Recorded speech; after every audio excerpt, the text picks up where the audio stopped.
Okay, so we did our first clip. We actually didn't watch all of it. We just kind of listened to see the sound is okay. So we would be really happy to get your comments about if it works for you, what else you'd like to hear.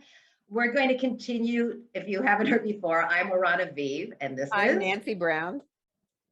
And we're both validation teachers. Validation is a way of communicating with people who have cognitive decline, memory loss.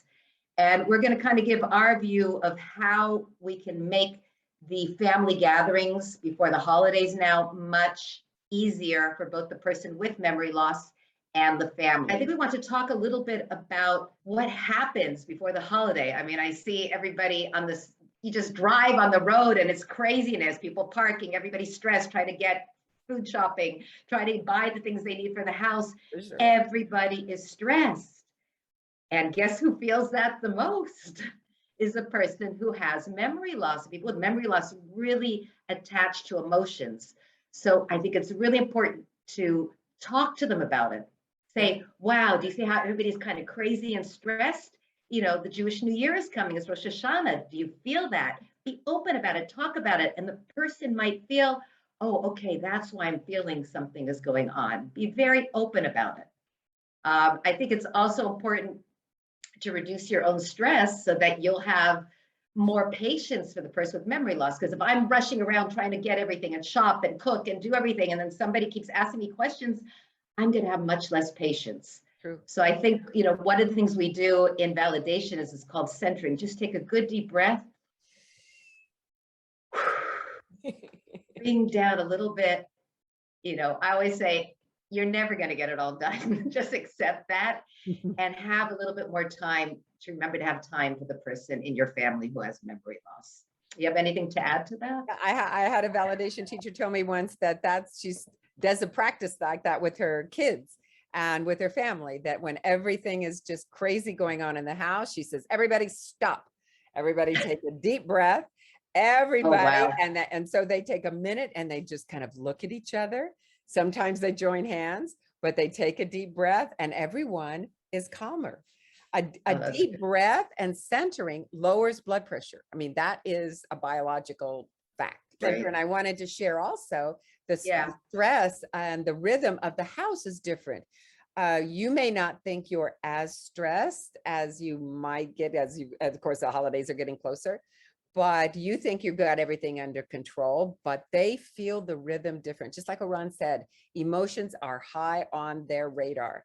And that's what they feel more than anything else, because cognitively, they can't figure it all out, but the emotions they feel.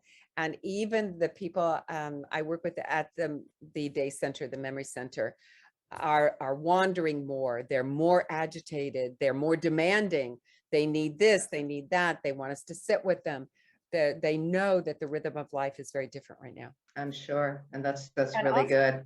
And also break out with the song, you know, like Oran said, when you speak with them and talk about it, then all of a sudden break out into a family favorite Rosh Hashanah song that they know and they can join in.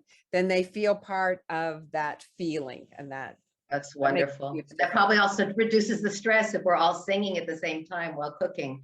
What are the things we can do to make the person with memory loss feel more part of the celebration, even the preparations? I think meal preparation is a huge way that they could contribute. Many families are hesitant to bring the loved one into the kitchen for safety reasons and all of that, but yet that's where the heart of the home is in the kitchen, and that's where all the preparation is being done. Make them a part of it. Have them. Yeah, go ahead. Yeah, as I say, you can make kreplach. They can help with the dough, even just moving it around. You know, ask them about the recipe. Ask them. You can talk about it. Wow, how did your mom make it? You know, how long has this recipe been in the family? You can reminisce. It's a good time in the kitchen to reminisce about the cooking and everything else. I think we're talking more about women, the mothers in this in the meantime. But yet, you know, fathers can have fun too. You know, I've seen men in our day center chop a mean sweet potato or something like that. They're really good at that. That's great. Yeah. And you can, and also just asking them, Mom, I'm going to put, or Dad, I'm going to put this particular spice in or include this. Is that what you would do?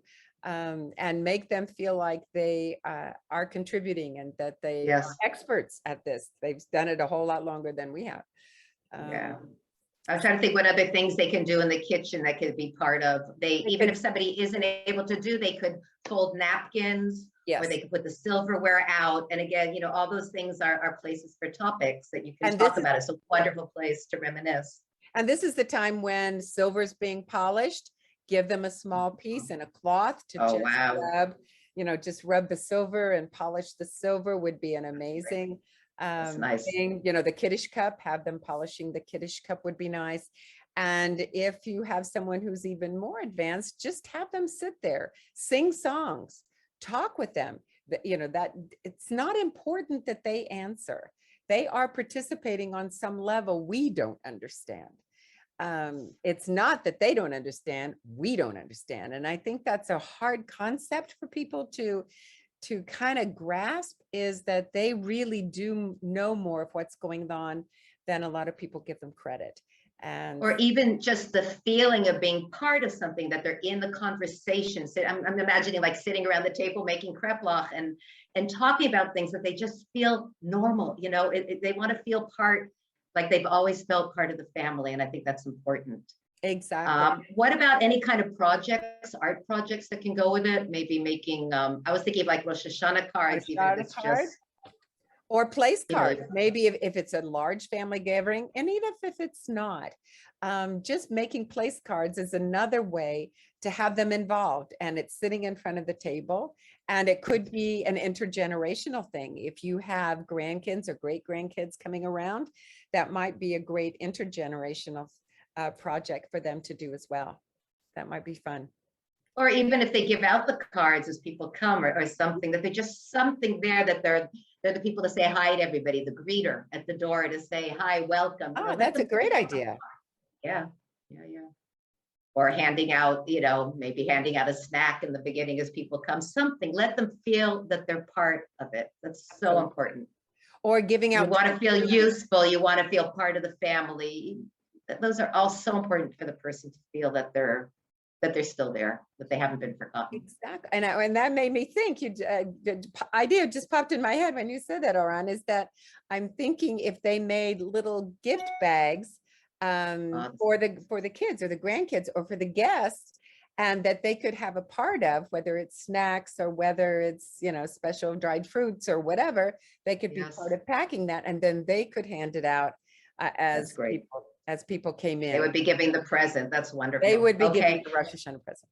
I think we're going to cut it here because we want to make these videos as short as possible. We'll have a part 3. Again, if you have any questions, we'll be happy to answer them in another video.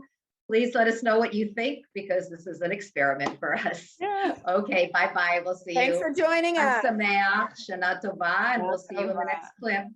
Bye-bye.